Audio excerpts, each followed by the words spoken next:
আমি আপনাদেরকে একজন সফল ব্যক্তি সম্পর্কে বলতেছি। জুলাইবিস রাদিয়াল্লাহু আনহু ছিলেন কালো মানুষ। কেমন?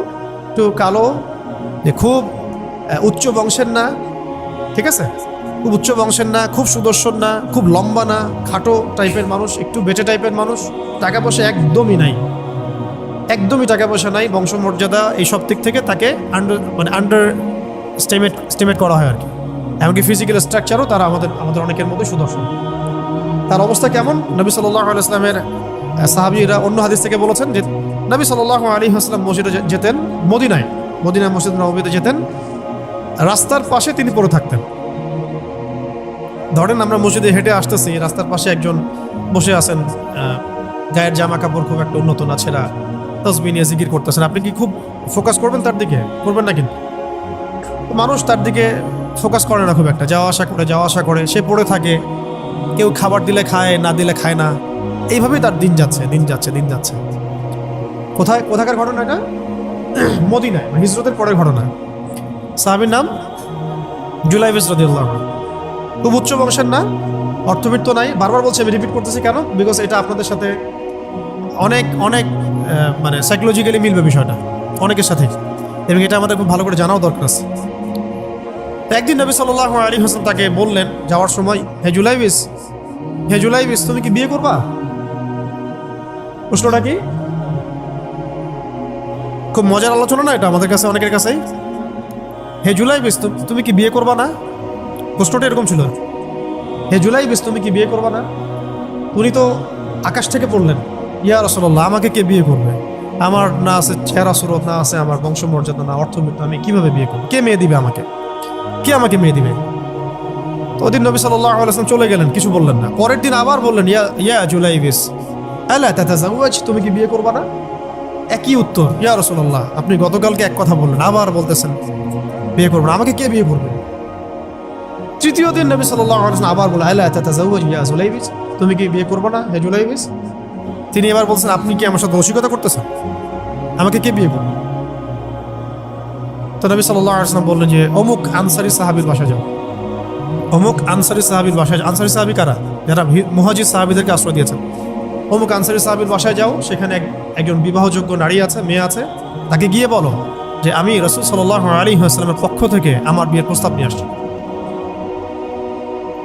তিনি গেলেন, যাওয়ার পরে বললেন যে আমাকে প্রস্তাব সহ পাঠানো হয়েছে। মেয়ের বাবা আর মায়ের রিয়াকশন ছিল অনেকটা সাধারণত যা হয় তেমন আর কি। তুমি বিয়ের প্রস্তাব নিয়ে আসছো, তুমি কি খাওয়াবা মেয়েকে? কোথায় রাখবা? তোমার তো নিজের কোনো থাকার জায়গা নাই। প্রশ্ন কিন্তু যৌক্তিক কি? আমি মেয়ের তো বাবা, আমিও তো এই প্রশ্নই করবো নাকি?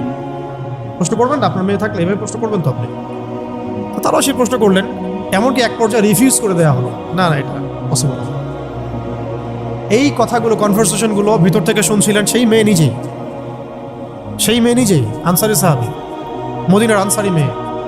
মদিনার আনসারী মেয়েরা কিন্তু অনেক সুদর্শন তৎকালীন সময়কার, উচ্চ বংশের, সুদর্শন, খুবই ইলেমওয়ালা হতেন তারা, হিপস ক্ষমতা খুব থাকতো, খুবই জজবাওয়ালা, মানে জিহাদের মাঠে একদম যুদ্ধ করেছেন তারা, একদম নবী সাল্লাল্লাহু আলাইহি ওয়াসাল্লামের আশেপাশে ছিলেন। উহুদের সময় একজন আনসারী সাহাবী ছিলেন, মহিলা সাহাবী, উম্মে আমারা তীর ছুঁড়েছেন নবী সাল্লাল্লাহু আলাইহি ওয়াসাল্লামের পাশে। তো ওনারা কিন্তু খুবই গায়রতওয়ালা মানুষ।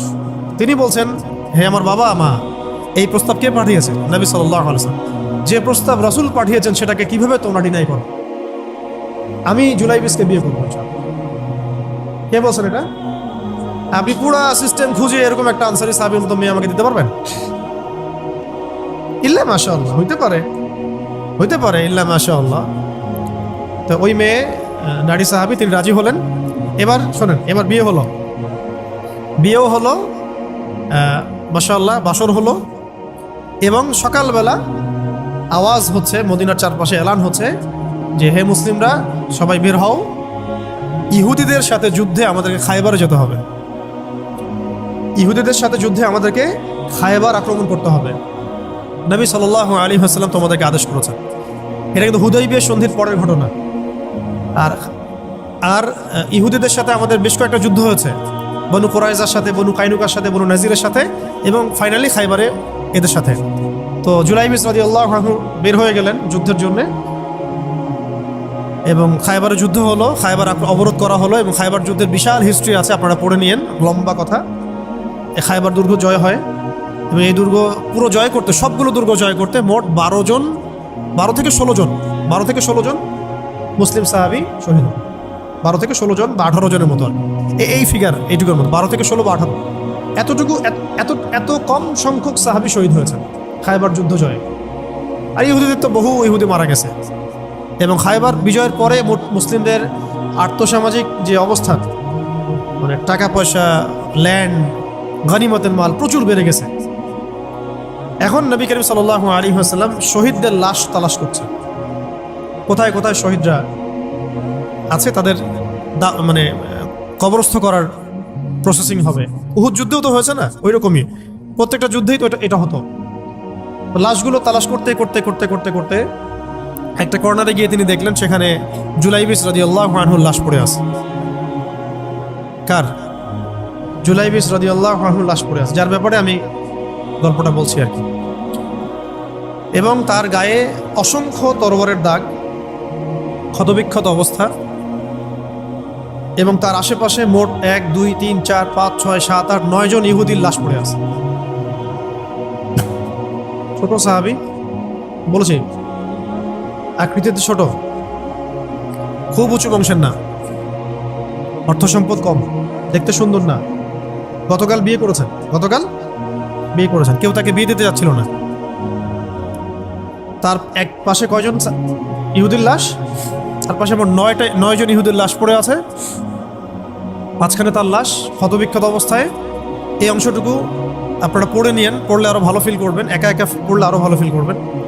নবী সাল্লাল্লাহু আলাইহি ওয়াসাল্লাম নিজে তার কাছে গেলেন। হাদিসের মধ্যে আসছে, সিরাতের কিতাবের মধ্যে আসছে, নবী সাল্লাল্লাহু আলাইহি ওয়াসাল্লাম নিজে তার কাছে গেলেন। যাওয়ার পরে তার যে মাথা, সেই মাথার পাশে নবী সাল্লাল্লাহু আলাইহি ওয়াসাল্লাম বসলেন। বসার পরে নিজের হাতে জুলাইবিস রাদিয়াল্লাহু আনহুর চেহারা থেকে এরকম করে ধুলাবালিগুলো সরানো, নবী সাল্লাল্লাহু আলাইহি ওয়াসাল্লাম তার গা থেকে রক্তগুলো আমাদের নবী সাল্লাল্লাহু আলাইহি ওয়াসাল্লাম মুছলেন, আদর করলেন, চুলগুলো ঝাড়লেন। দৃশ্যটা চিন্তা করেন, তার চুলগুলো তিনি ঝাড়তেছেন, চেহারা থেকে রক্তগুলো মুছতেছেন। কে? নবী সাল্লাল্লাহু আলাইহি ওয়াসাল্লাম তার চেহারা ধুলাবালিগুলো মুছতেছেন।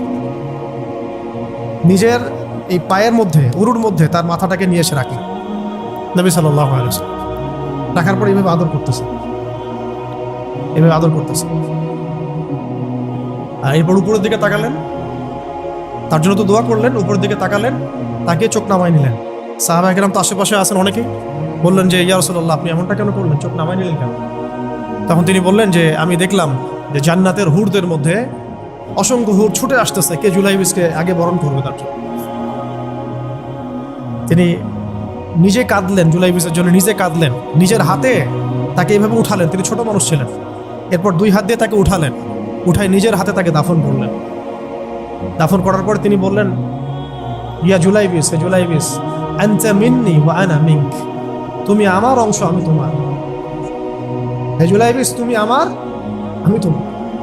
হে জুলাইবিস, তুমি আমার, আমি তোমার। এই কথাটা বললেন কে? নবী সাল্লাল্লাহু আলাইহি ওয়াসাল্লাম। কারণ আপনাদেরকে আমি সাফল্যের মানদণ্ড কিভাবে বোঝাবো, এর বাইরে কোনো ভাষা নেই আমার কাছে। সাফল্য বলতে কি বোঝান? এই সিস্টেম সাফল্য বলতে কি বোঝায়? এই ওয়ার্ল্ড অর্ডারটা সাফল্য বলতে কি বোঝায়? এই বস্তুবাদী জগৎটা আমাদেরকে সাফল্য বলতে আসলে কি বোঝায়? সাফল্য বলতে বোঝাচ্ছে ইমান। সাফল্য হলো ইমান, বিশুদ্ধ আকীদা, বিশুদ্ধ আমল, আল্লাহর আনুগত্য, রাসূলের আনুগত্য, দুনিয়ার জীবনে মুসাফিরের মতো থাকা, যতটুকু প্রয়োজন ততটুকু সন্তুষ্ট থাকা, একজন নেককার স্ত্রী, সুসন্তান সন্ততি, আদর্শ একটা পরিবার, হালাল একটা রিজিক, বাস। ইসলামের জন্য দাওয়াত, তাবলীগ, মেহনত, দিন প্রতিষ্ঠার চেষ্টা, প্রয়োজন জিহাদ, প্রয়োজন শাহাদাত। আর কি আছে সাফল্য বলতে? এরকম সাহাবী একজন নয়, কিন্তু এক একজন সাহাবী সম্পর্কে এক একটা করে কথা বলা যাবে। হানজালা রাদিয়াল্লাহু আনহুর নাম শুনছেন? হানজালা রাদিয়াল্লাহু আনহু, তিনিও বিয়ে করেছেন একদিন। তার পরের দিন সকালে উহুদের যুদ্ধে গিয়েছেন। 70টা আঘাত সহ্য করেছেন, বলা হচ্ছে কিতাবের মধ্যে 70-80টা আঘাত তার দেহে ছিল। শহীদ হয়েছেন। উহুদ যুদ্ধে যখন সাহাবীদেরকে দাফন করা হচ্ছে, তখন তিনি নবী সাল্লাল্লাহু আলাইহি ওয়াসাল্লাম দেখলেন হানজালা রাদিয়াল্লাহু আনহুর লাশটা ভেসে আছে, বাতাসে ভেসে আছে, এবং লাশটাকে পানি ঝরতেছে। সাহাবীরা জিজ্ঞাসা করলেন, ইয়া রাসূলুল্লাহ, এটা কেমন, এটা কিভাবে হচ্ছে? তখন নবীজি বললেন যে হানজালা গত রাতে বিয়ে করেছে, গোসল করার সময় পায় নাই, সে সকালবেলা চলে আসে যুদ্ধের মাঠে, ফেরেশতারা তাকে গোসল দিচ্ছে, এটার পানি পড়ছে, আমরা দেখতে পাচ্ছি। সাফল্যের সংজ্ঞা আসলে কি? তো আল্লাহ পাক আমাদেরকে আসলে দুনিয়ার হাকিকত বোঝার তৌফিক দান। কিছু কিছু আইডিওলজি আছে যেটা আপনার ভিতর চলে আসলে বাকি সব ঠিক হয়ে যাবে।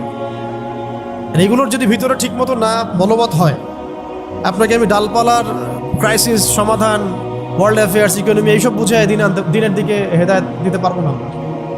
কিছু বিষয় ভিতর থেকে আসতে হবে, যে আগে আপনাকে হাকিকত বুঝতে হবে, আসলেই দুনিয়া কি, আখেরাত কি, গন্তব্য কোথায়, কোত্থেকে আসছি, কোথায় যাব, কোত্থেকে আসছি, আমরা যাব কোথায়, কোত্থেকে আসছি, যাব কোথায়, মাঝখানের সময় আমার কাজ কি, কে আমার নবী, কি আমার দিন, আমার দিনের মৌলিক বিষয়গুলো কি, দিনের ইলম কি, আমল সালেহ কি, দিন প্রতিষ্ঠার মেহনত কাকে বলে, কি কি করলে আল্লাহ পাক আমাকে কালকে আমাদের মাঠে নবীদের, শহীদদের, সিদ্দিকদের সাথে হাসর করাবেন।